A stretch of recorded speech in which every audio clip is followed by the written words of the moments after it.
I wouldn't argue about that. Stand 30 feet away and look at it. It's obviously not a banana. We're dealing with the same kind of animal here, folks. So the whole problem is, as I've seen it in my debates, and I do thousands of radio and TV talk shows, the evolutionists always are able to give hundreds of examples of microevolution.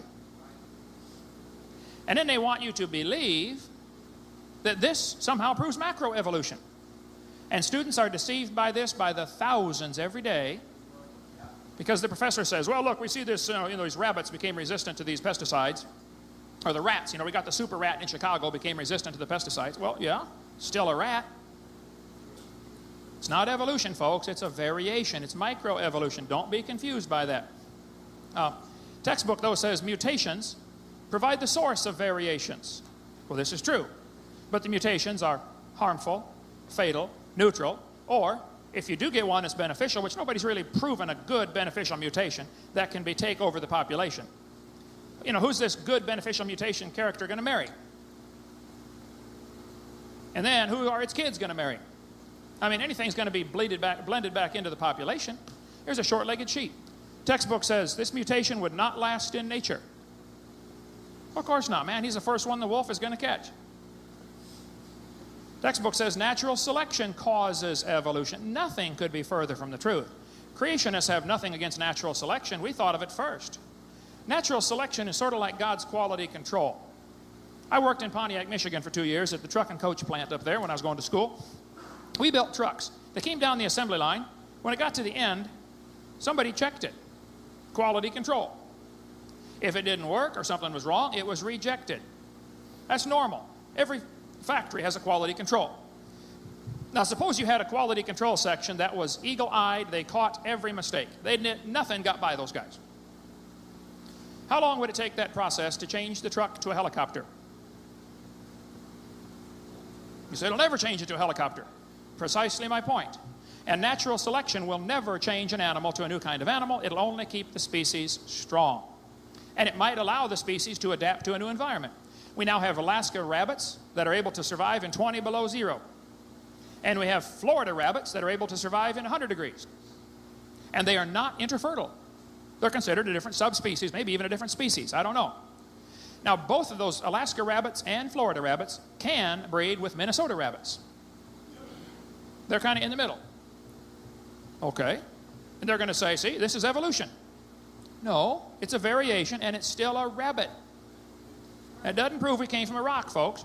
That's just a variety. That's all it is. And that's all that can ever be offered is examples of variation. For instance, the fruit fly experiment we did in biology class many times. They raised flies in the laboratory. They nuked them. They microwaved them. They x-rayed them. They got those flies to have mutated babies, curled wings. They fly around, buzz, couldn't go anywhere. They got flies with no wings. What do you call that? A crawl? Can't fly. But they always got a fly, and it was always worse off than great-great-great-great-grandpa fly. But that's always given as an example for evolution. They show the kids the peppered moth as evidence for evolution. Most of the moths in England, they went around and counted them on the trees. Must have been a government project. They discovered it was 95% light-colored moths, only 5% black. Then they burned coal in the factories for a while, and the trees turned black, and the population shifted to 95% black moths. They said, wow, look at this, evolution. The white moth evolved to a black moth. No. You see, the black and white variety was already in the gene pool. They never did get a pink one or a purple one. The genetic information was already there. All they got was a shift in the population ratio. And when they quit burning the coal in the factories, the trees turned white again, and the moths shifted right back to light-colored moths. And this is considered one of the best examples known for evolution. Industrial melanism. Started off a moth, it ended up a moth. That proves we came from a rock, boys and girls. Write that down, that'll be on the test. They show the kids different forelimb structures of the animals. 2 bones in the wrist, the radius and the ulna. The whale has 2 bones, the radius and the ulna. They're going to say, see, boys and girls, you can compare the forelimbs of all these animals, and comparative anatomy provides further evidence of evolution. The commonalities suggest these and other animals are all related. They probably evolved from a common ancestor.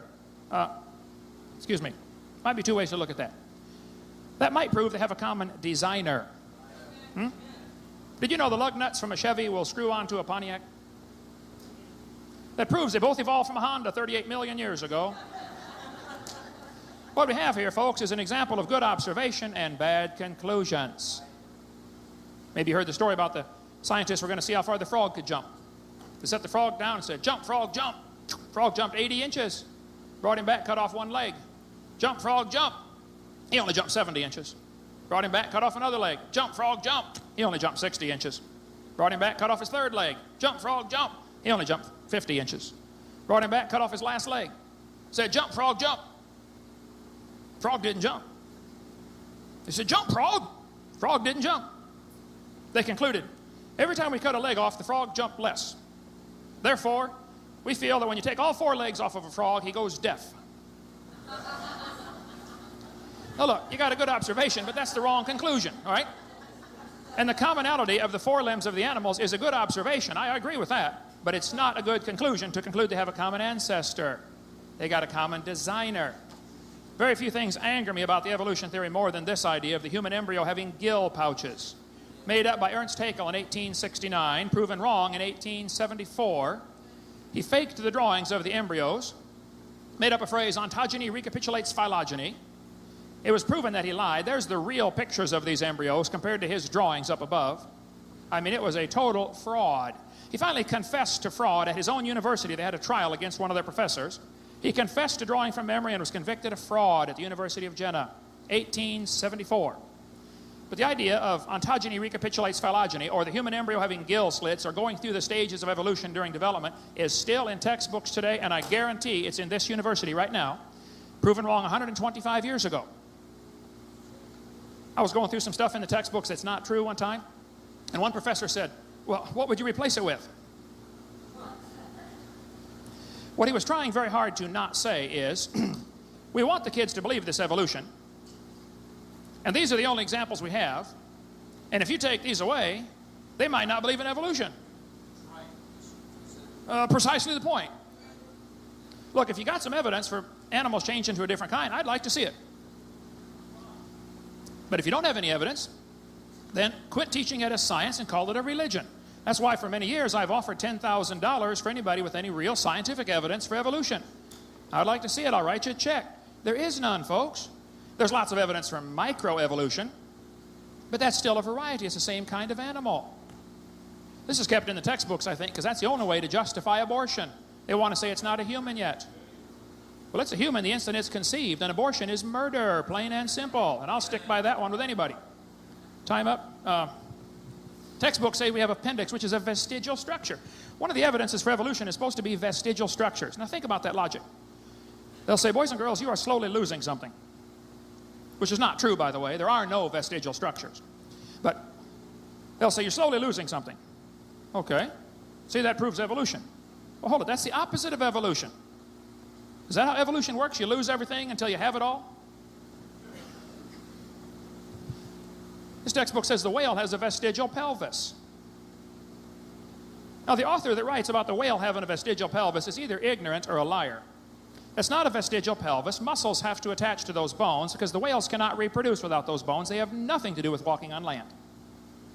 Absolutely nothing to do. That is propaganda. That's not science.